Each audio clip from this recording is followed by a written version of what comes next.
Oh, okay. All right, Faith Alexander, what's the name of the church? In Montgomery. Yeah, okay. Have a request from Heritage Baptist Church of Montgomery for Faith Alexander. David made a motion that we grant it. Second. Larry Rogers. All in favor, say aye. All opposed? Thank you very much. Appreciate that. All right, tonight we're going back to the book of John now again, chapter 21.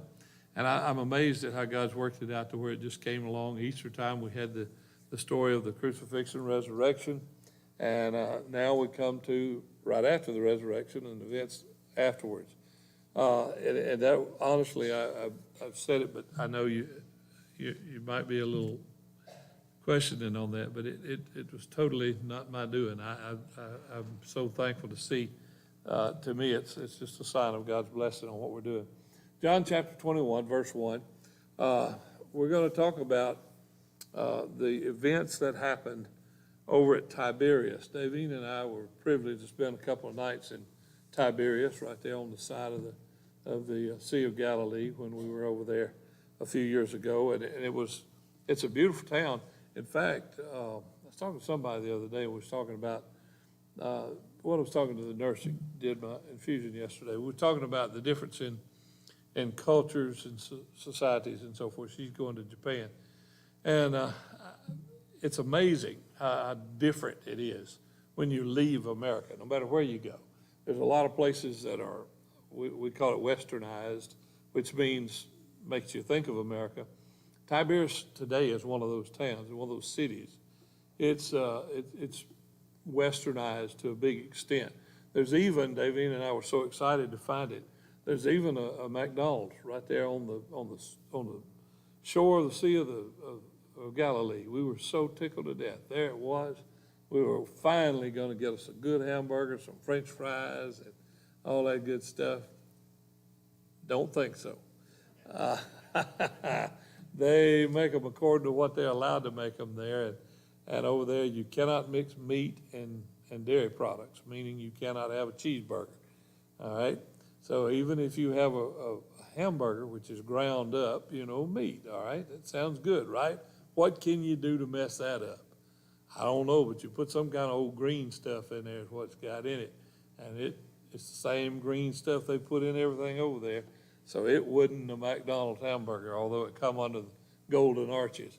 But anyway, I said all that kind of a jest. But the hotel we stayed in was very nice. It was, like I said, very Americanized. It was all, everybody around us was speaking English, and it was fantastic. We enjoyed it.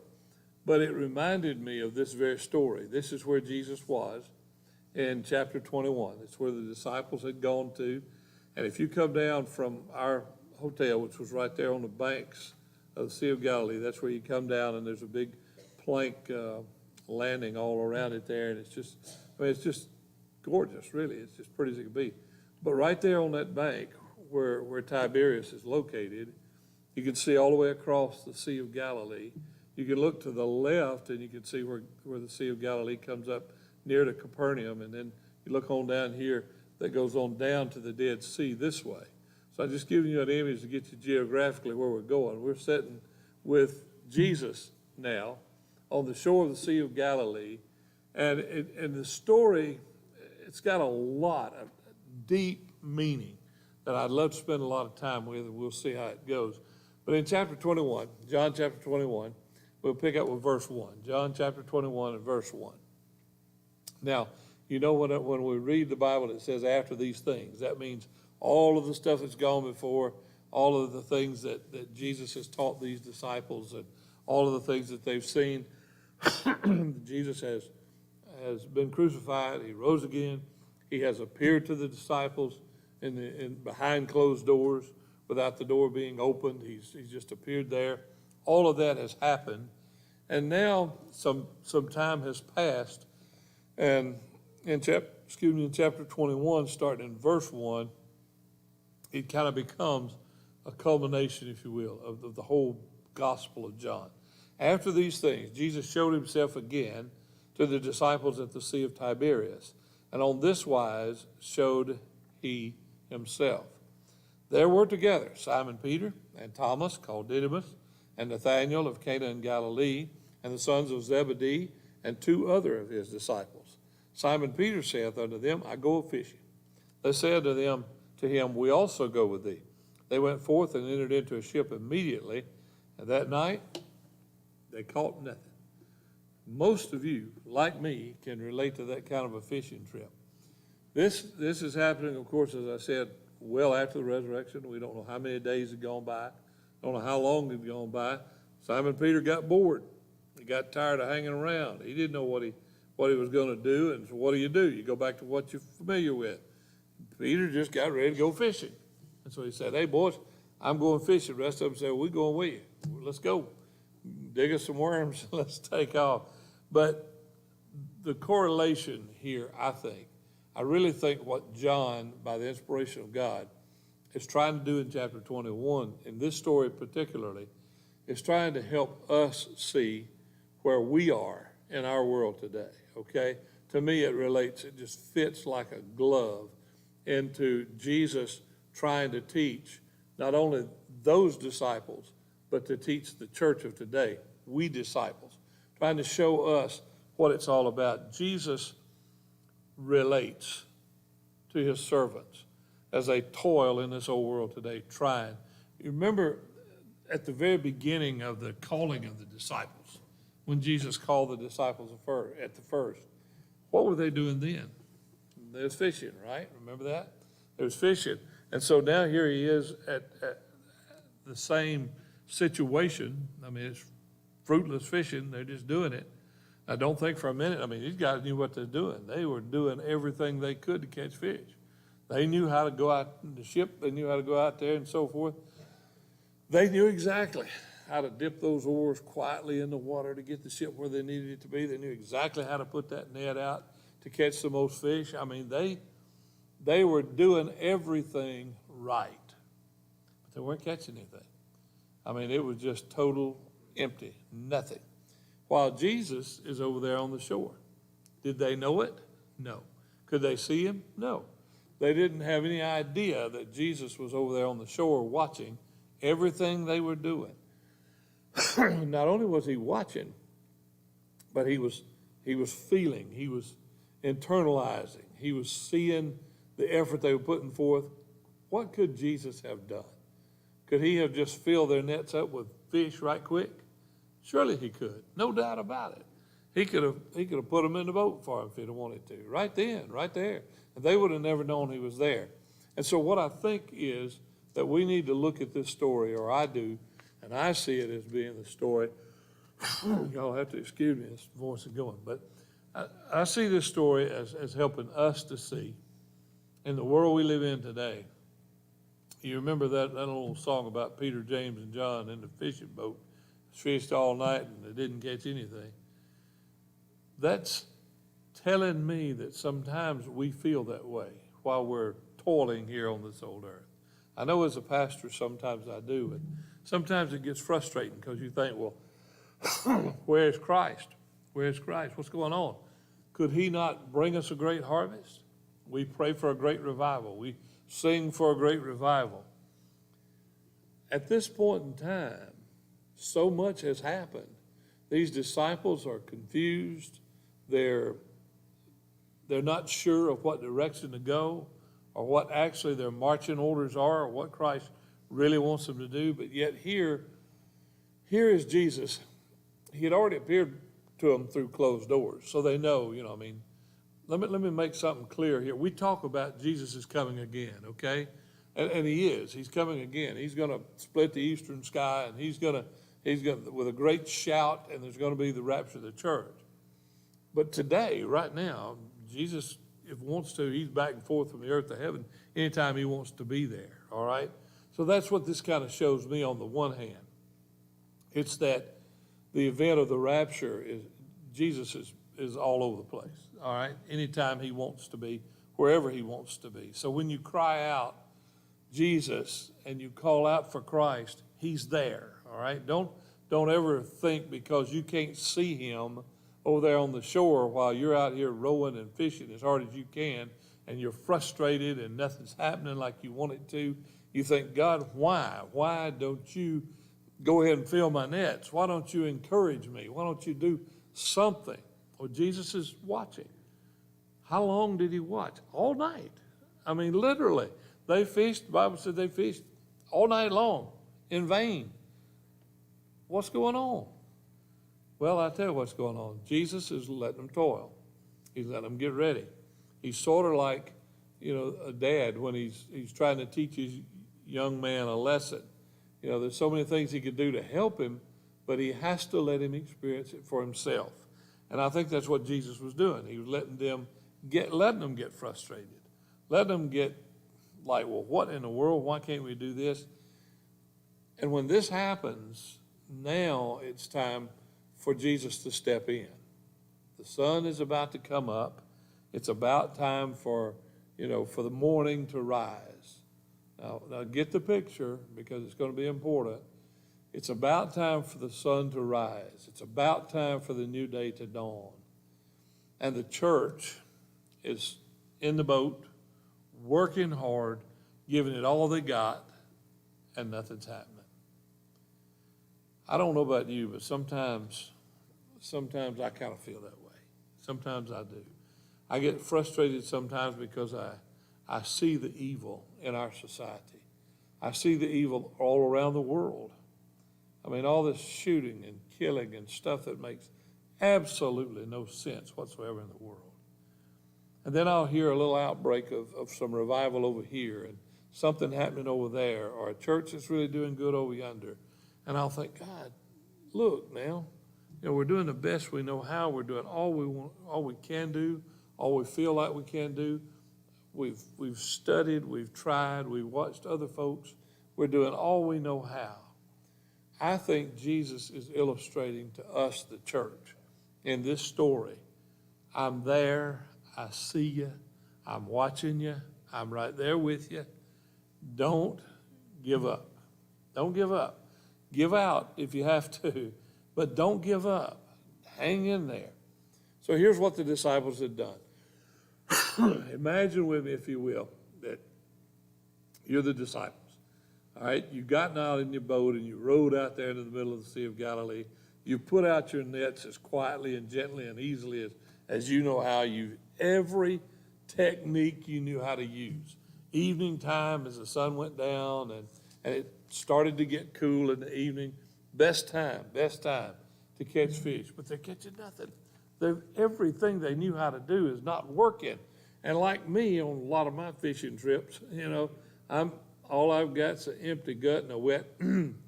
So here we are. We're getting nowhere. We feel like we're just getting nowhere.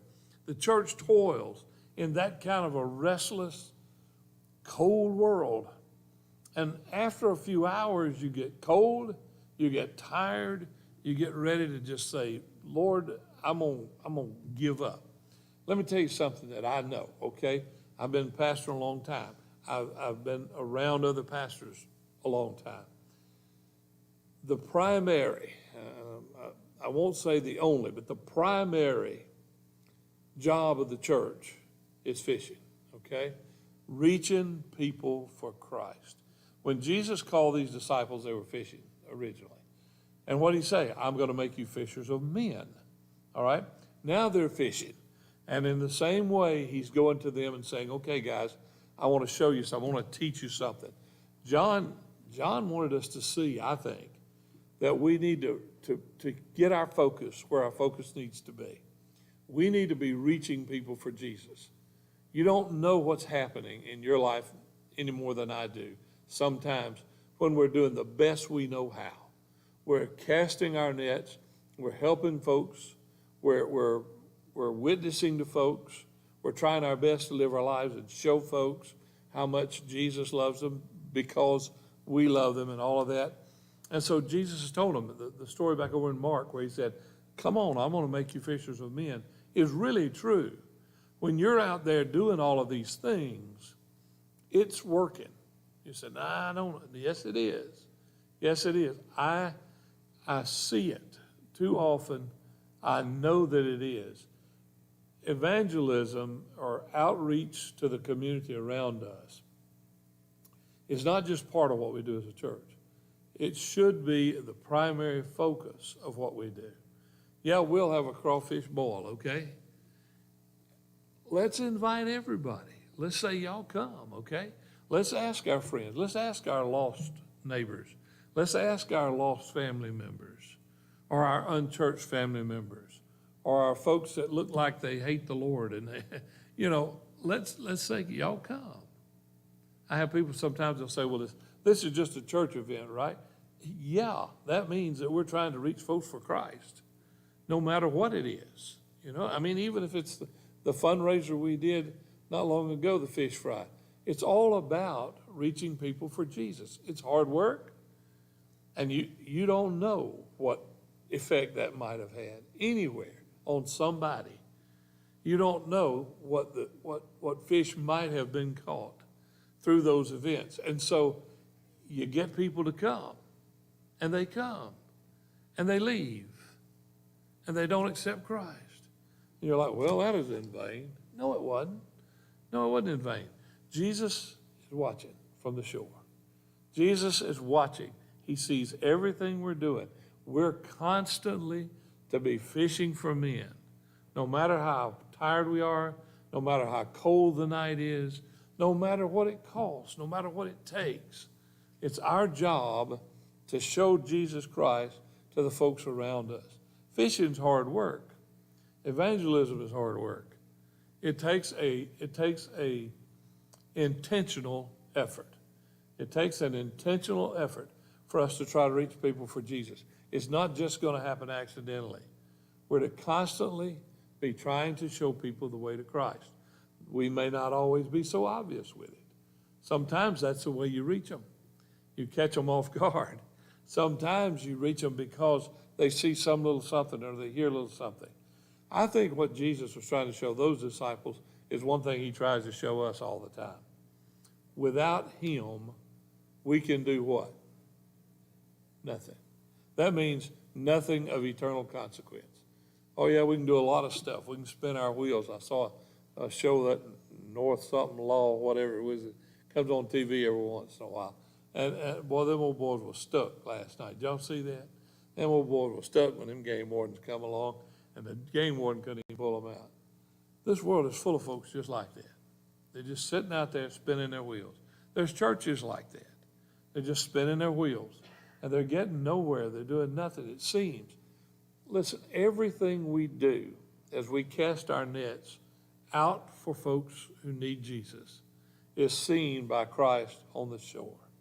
But if it's not done in his name, if it's not done for his glory, not ours, if it's not done for his credit, if it's not done to reach somebody for Christ, then it's going to amount to nothing. It's not going to get anywhere. We all feel sometimes so overloaded and busy, we think we ain't got room for anything else. Listen, Jesus says, now's the time to get up and let's get her done. Let's go about it. Let's happen. The fishermen, these disciples, they knew how to fish. I mean, they didn't have to go to some seminar on how to have Bible school. They didn't have to go to some seminar on how to cast nets and where the fish are and what time to fish. They didn't have to have all that.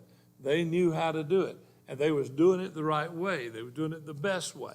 But it seemed as if nothing was happening. Yet Jesus is sitting there watching. And in verse 4 it says, the morning now was come. When the sun's coming up. You've been there, if you've seen the sun come up, first thing you see is the outline of the trees over yonder, and that's when I get so sleepy I can't hardly stay awake. But you see the outline, the shadow looking of the tree as the sun begins to come up. That's what time it was. So when the morning was now come, Jesus stood on the shore, but the disciples knew not that it was Jesus. Then Jesus saith unto them, children, have you any meat? They answered him, no. And he said unto them, cast the net on the right side of the ship, and you shall find. They cast therefore, and now they were not able to draw it in, for the multitude of fishes. Wow. What a difference.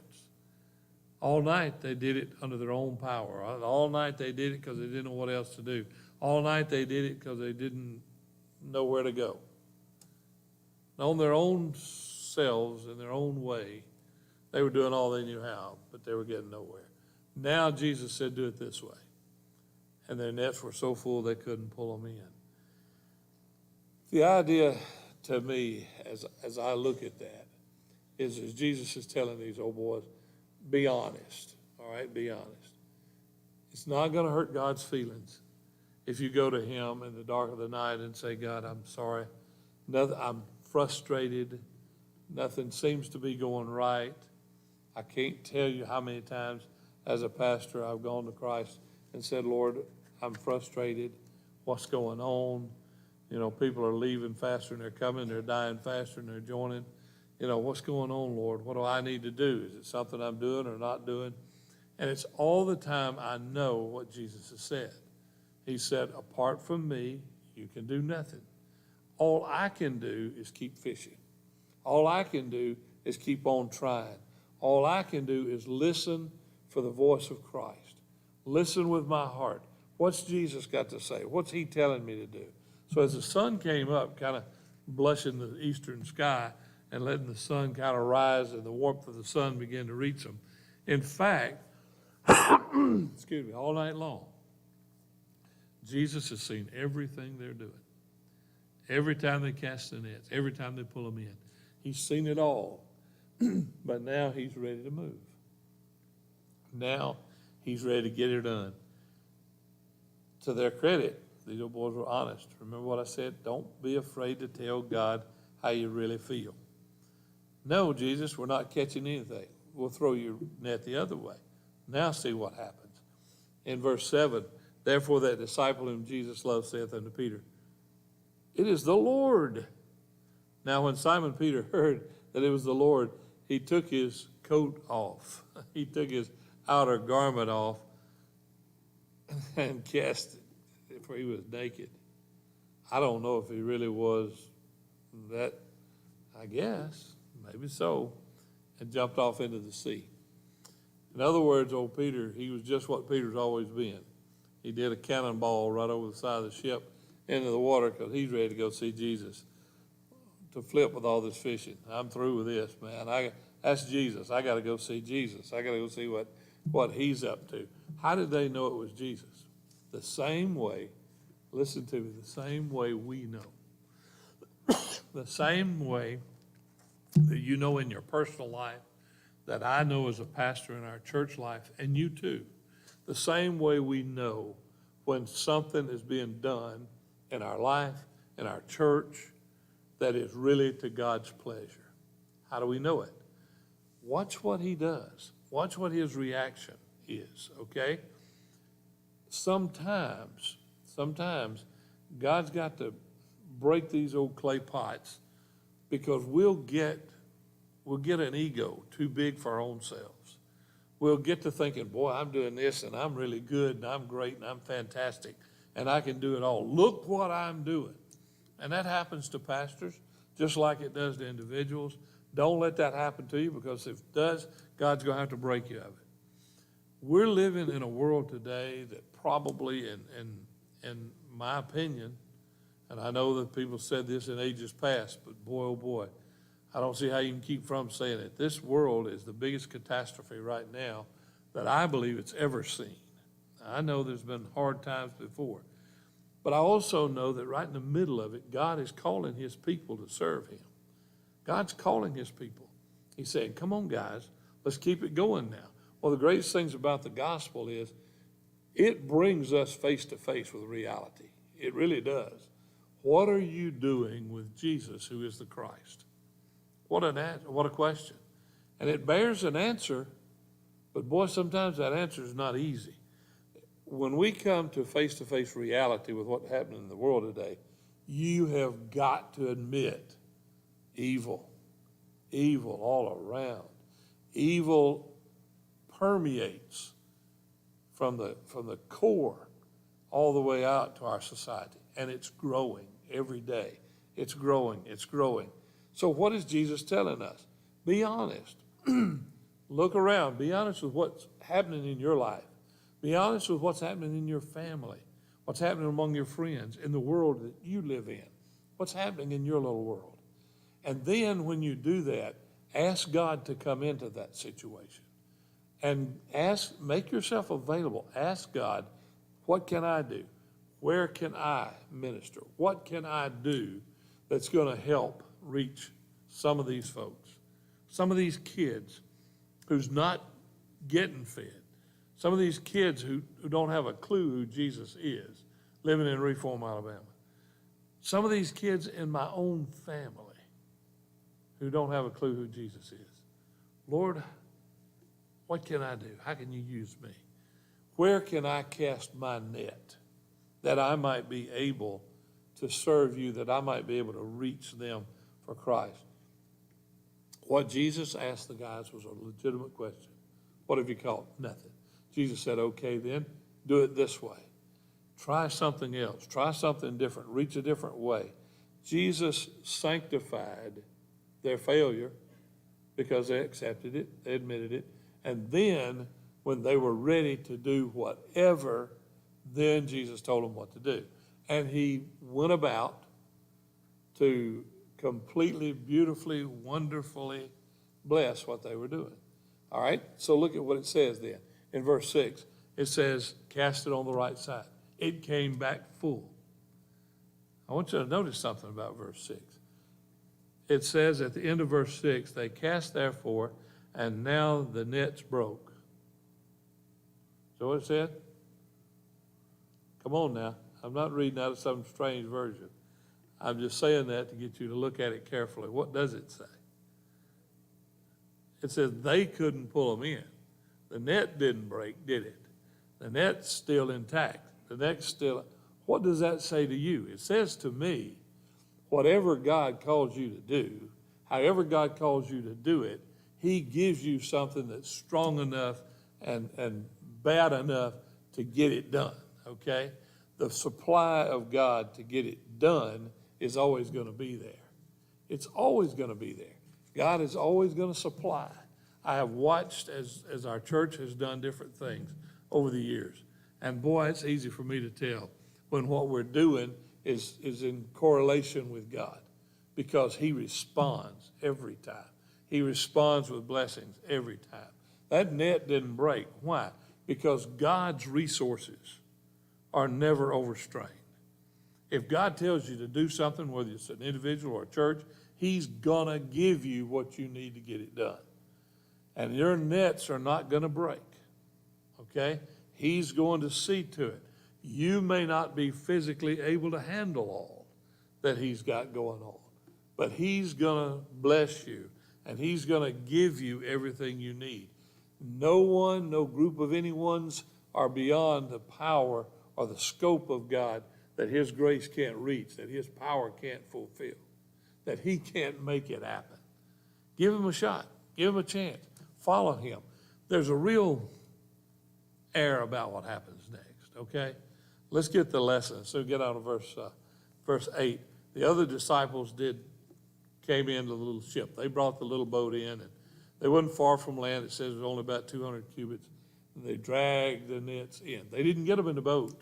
They just had to drag them with the boat along behind, full of fishes. As soon as they were come to land, they saw fire coals there, and fish laid thereon, and bread. And Jesus saith unto them, bring of the fish which you've now caught. Bring me some of those fish. Simon Peter went up and drew the net to land full of great fishes, 153, for all there were so many.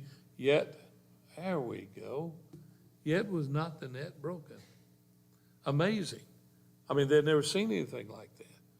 The air about this becomes so wonderful. Listen to what it happens now. Jesus said unto them, come and dine. And none of the disciples dared to ask him, who art thou? Knowing that it was the Lord. Jesus then cometh and taketh bread and giveth them, and fish likewise. This is now the third time Jesus showed himself to his disciples after that he was risen from the dead. Now, we'll stop there tonight because of the situation. We don't have time to deal with what comes up next. But I want you to look at the picture in your mind, if you can, just kind of poetically, I guess, in a little way, but I want us to see the picture from I think, a heavenly standpoint. I really believe that God inspired this part of the Gospels, this part of the writing. I think he inspired it to give to us so it could be handed down through all these centuries, through the blood of saints that have died, so we could have it on our lap tonight to read it. I believe Jesus is saying, boys and girls, I'm over here. I'm on the shore, okay? I'm on good, firm, dry land. I'm watching. I see what you're doing. I know what your intentions are. I know what your desires are. I know when you're doing what I ask you to and when you're going out on your own. I just want you to recognize it's me that you're serving. Remember, they knew it was Jesus. How did they know it was Jesus? Just like when Mary heard Jesus call her name over at the tomb. You know when you're in tune with the Lord. Okay? Pray. Get you a quiet time, a quiet place, whatever, and get you a spot where you can just listen as well as pray. Don't just tell God what you want. Listen. Let him speak to your heart. Oh, most of the time it's not even with words, no. But it's with feelings and desires. It's with a love language that an unsaved person has no idea what it's all about.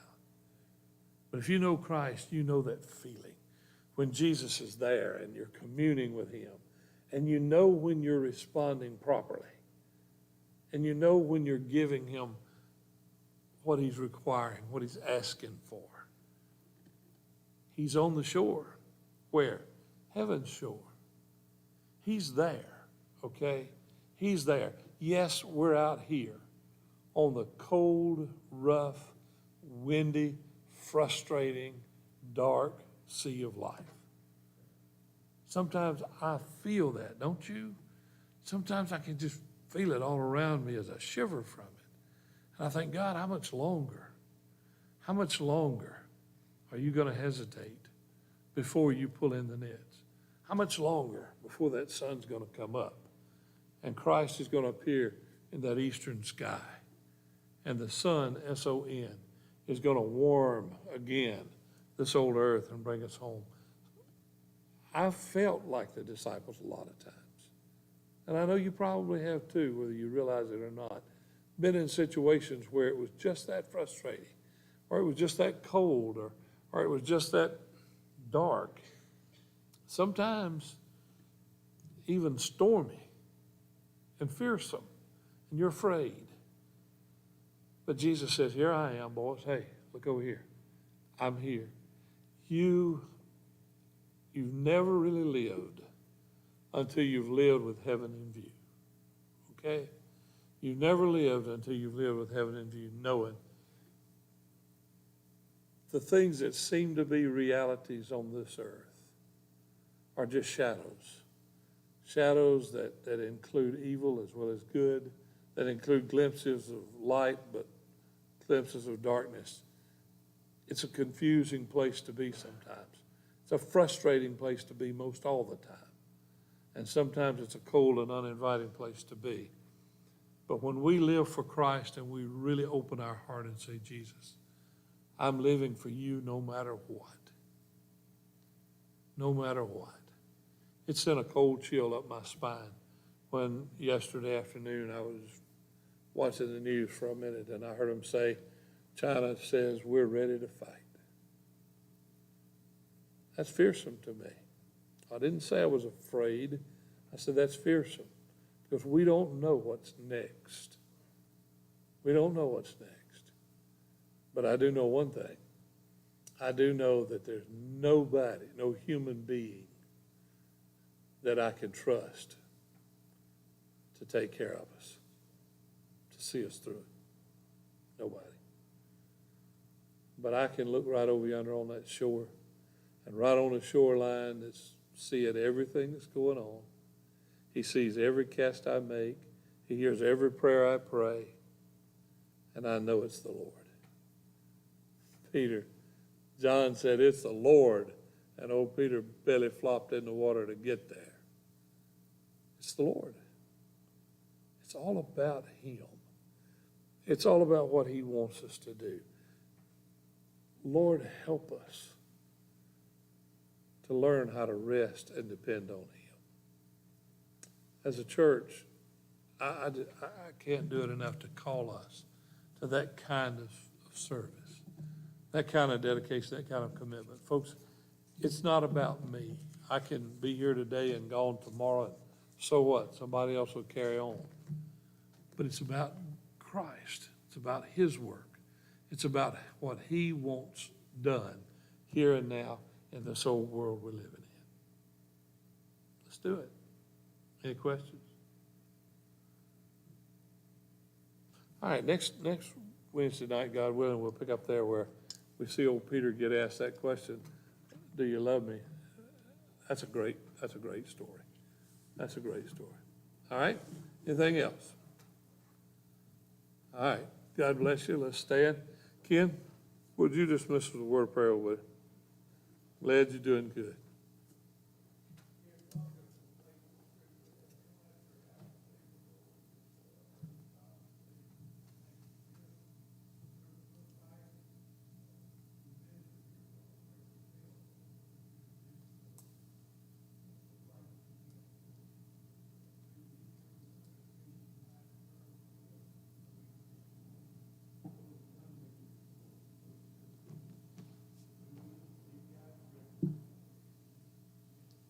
Amen.